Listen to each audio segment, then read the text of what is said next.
Louis, San Francisco.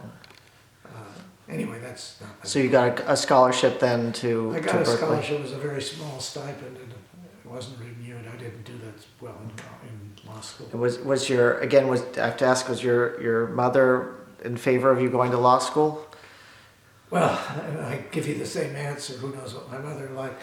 Except my mother, I think she probably liked it because she could say her son the lawyer, and she always told people I was an international lawyer, or maybe I was studying international law. I guess that sounded really good to her. There was I know I asked you before. There were a number of Austrian emigres, law professors at Berkeley, but you didn't have any interaction with them, I right? didn't know them. There was Ehrenschweig, Riesenfeld.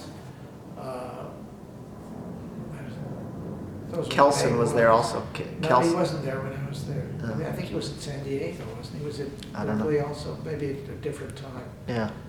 But But you, certainly Riesenfeld, Ehrenschweig barely spoke English. I had a real head start in his class. Not really, but because I could understand his English, which was German.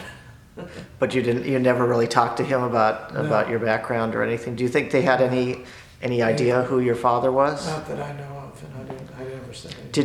Did your father's name come up occasionally in college or law school or high school? I mean, do people recognize your name and say, "Are you this related to?" A little bit in college. And can't remember it coming up too much. I know.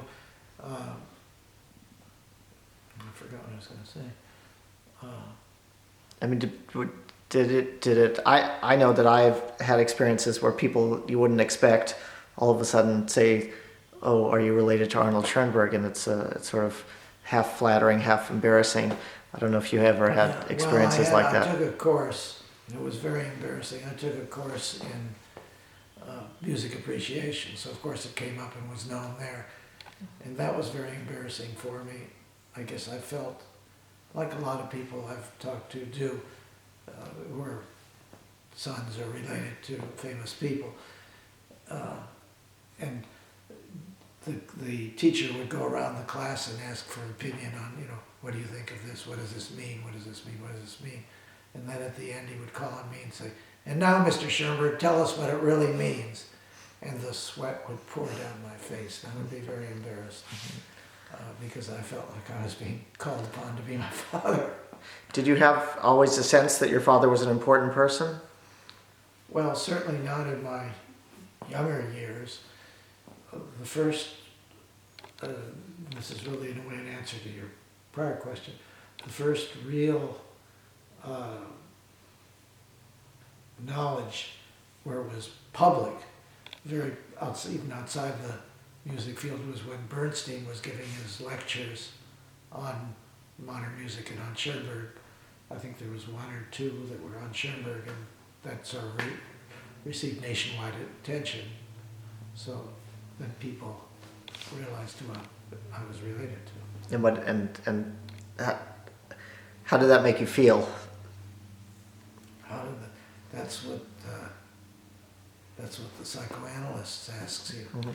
I don't want to be psychoanalyzed about it, but I really don't know one way or another whether it made me feel good or bad. Because you always know that you can't answer the next question, that being some question about what your father was doing with music, and I didn't know that much. Was there a time where you tried to learn more about him? You said you took a music class. Not too much. I mean, certainly taking the music appreciation class was that, and reading a few books, and it would be that. That's really it. So let's go back to law school. So you were at Berkeley, and you didn't go straight through at Berkeley, right? What happened? Yeah. Back to your other question, maybe that was more a conscious, like trying to get away from being his son, because of the burden of that. But anyway, you're asking me. So I went back to Berkeley now. unless you want to talk about the other one. But Berkeley, I was asking, you didn't go straight through 3 years. Oh, That's no. sort of No, I unusual went- also. I went for a year and a half, and I just didn't like it anymore. And a lot of it was that I would have liked it more if I'd seen the utilitarianism of the usefulness of some of the things I was studying. But of course, I had no background in business or anything like that. I didn't know what a corporation was when I started law school, hardly. And Berkeley was very business oriented. As a school, the tax was a big thing there. And that was very hard for me to study tax and a lot of these things. And I just got tired of the whole thing, and I quit after a year and a half. And my grades weren't bad. They weren't top of the class, but they weren't bad. I just didn't want to go anymore. And it was happened that was the time after a year and a half is when they kick people out. They don't do that anymore, but when at that time they would kick people out, a lot of people, after a year and a half. They'd keep everybody in for a year and a half.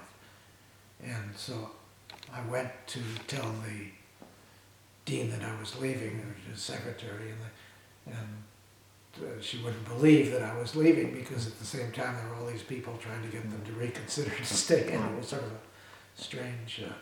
And so you decided to enlist in the Army? No, I had been through ROTC, so I knew that I would have to go at some time anyway. Usually they deferred you through law school, and then you'd have to go in for either 6 months or 2 years, or longer if you were in the JAG, in the military justice department. I can't remember how long you'd have to go in. But because I got out, I was no longer deferred, and they took a few months before they caught up with me, and then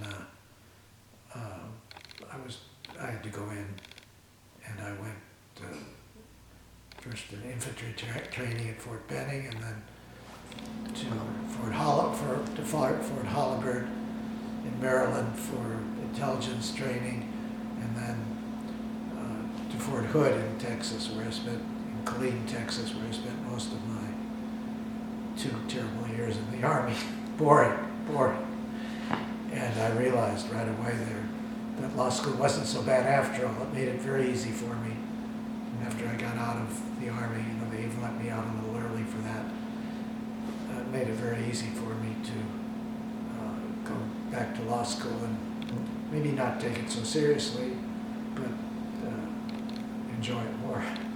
You in law school, you had a few classmates who became relatively prominent, right? You had was it Pete Wilson and Kay Mickle? Was in our class, and Kay Mickle was in our class. So Pete Wilson, in which class were they in the original class or your graduating I class? was in the first class, the original class. The original class. So Pete Wilson, who became governor and but senator. I didn't know either of them. Pete Wilson was not an outstanding student in that class. Kay Mickle did not seem like an outstanding student, because she seemed rather shy and quiet, at least.